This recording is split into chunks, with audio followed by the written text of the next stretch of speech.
ہمارے ذہنوں میں جو معیارات بیٹھے ہوئے ہیں وہ کیا ہے؟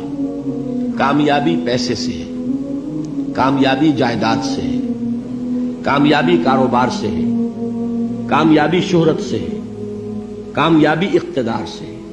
یہ معیارات ہیں. جو جتنا دولت مند اتنا کامیاب، جو جتنا مشہور اتنا کامیاب، جو جتنا پاپولر اتنا کامیاب، جو حکومت پر پہنچ گیا کامیاب، جس نے بڑا کاروبار جما لیا کامیاب، جس نے بہت جائیداد بنا لی کامیاب. یہی ہے اصل میں ساری بس کی گانٹھ.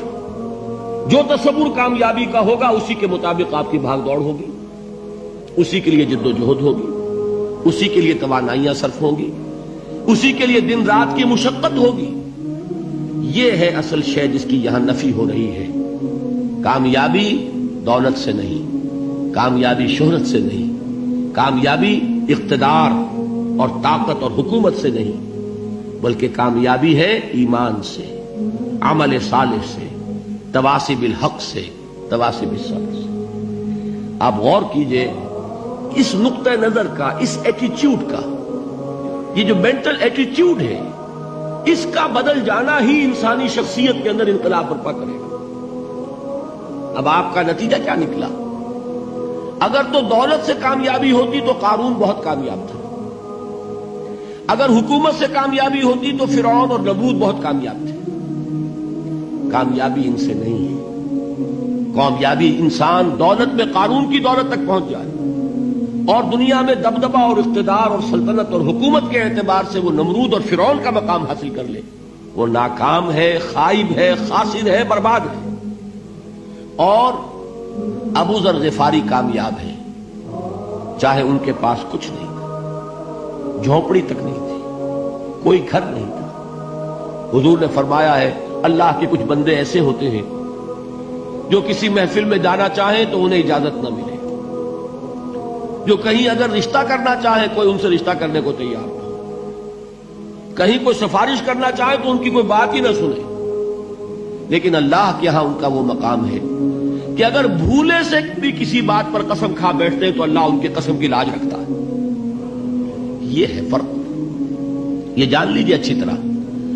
اس بات کا مان لینا آسان، اس پر سبحان اللہ کہنا آسان، لیکن اس کے مطابق آپ کے اپنے ذہن کا بدل جانا بہت مشکل. اس لیے کہ ہم متاثر ہوتے ہیں اپنے ماحول سے. وہ بڑا محل ہے، دیکھ کر ایک دفعہ جھجری آتی ہے، وہ بڑی سی 20 فٹ لمبی کار سناٹے کے ساتھ آپ کے پاس سے گزر گئی.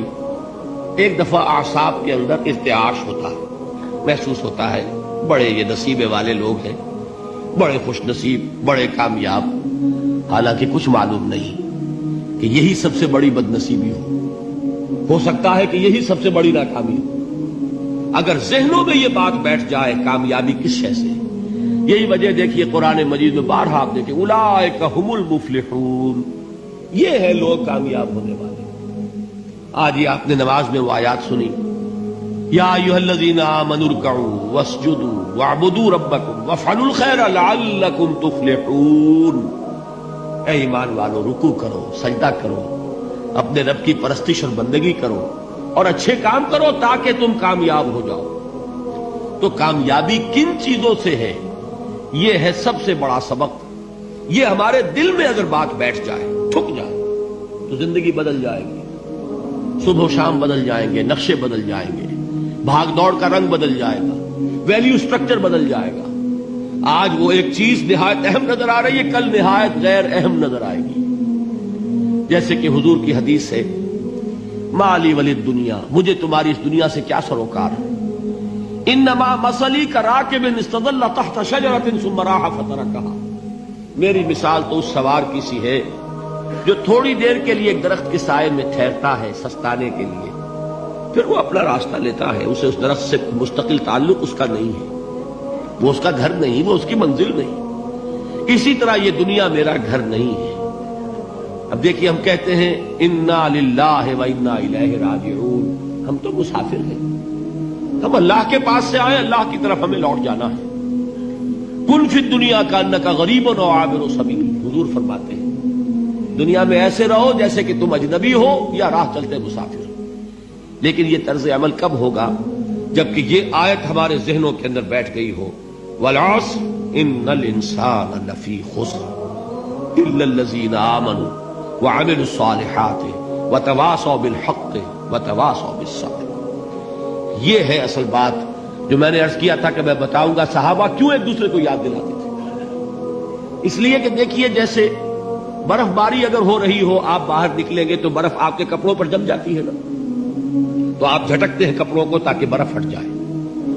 ہمارے ایمان پر اس دنیا میں رہتے ہوئے جب ہم متاثر ہوتے ہیں ماحول سے تو گردہ آ جاتا ہے، برف پڑ جاتی ہے، اس کو جھٹکتے رہنے کی ضرورت ہے، اور وہ جھٹکنے کی بہترین اور مؤثر ترین شکل یہی ہے کہ یاد رکھو کامیابی ان چیزوں سے نہیں ہے۔ چمک دمک جو ہے دنیا کی، یہ ساری چمک دمک جو تمہیں رجھا رہی ہے، جو تمہیں اپنے اندر گم کیے ہوئے، یہ لفظ گم پر اقبال کا وہ شعر یاد آ گیا کہ کافر کی یہ پہچان کے آفاق میں گم ہے، اور مومن کی یہ پہچان کے گم اس میں ہے آفاق۔ تم گم نہ ہو کر رہ جاؤ، اس میں مبہوت نہ ہو کر رہ جاؤ، مرعوب نہ ہو کر رہ جاؤ، دنیا ہی کی محبت تمہارے اوپر ڈیرے نہ ڈال دے، تمہارے دلوں کے اوپر مسلط نہ ہو جائے۔